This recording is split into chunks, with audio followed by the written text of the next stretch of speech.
नमस्कार, मी सौभाग्यवती शीतल आशिष येळवंडे, कुरुळी आळंदी ग्रामीण या जिल्हा परिषद गटाची राष्ट्रवादी पक्षाची अधिकृत उमेदवार म्हणून बोलतेय।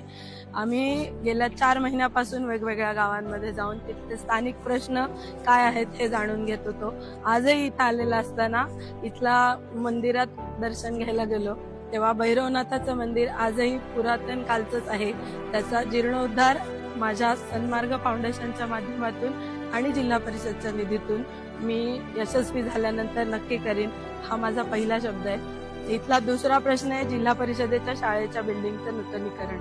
इथल्या शिक्षकांनी बराच वेळा हा मुद्दा आमच्याकडे याआधी मांडलाय।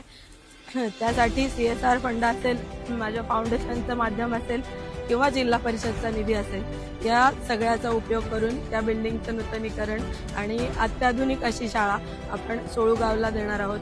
हे माझं आणि निखिल भाऊंचं दोघांचंही विजन असेल। त्यामुळे मला तुमच्या सगळ्यांचे मतदान रूपी आशीर्वाद हवेत। येत्या 5 तारखेला पंचायत समिती आणि जिल्हा परिषद या निवडणुकीमध्ये घड्याळ या चिन्हासमोरचं बटन दाबून आम्हा दोघांना तुमच्या बहुमताने विजयी करा, अशी मी आपल्याला विनंती करते आणि थांबते। धन्यवाद। वेळ विकासाची, वेळ राष्ट्रवादीची, वेळ जनतेशी एकनिष्ठ लेखीची। घड्याळ समोरील बटन दाबून विकासाला मत देऊया।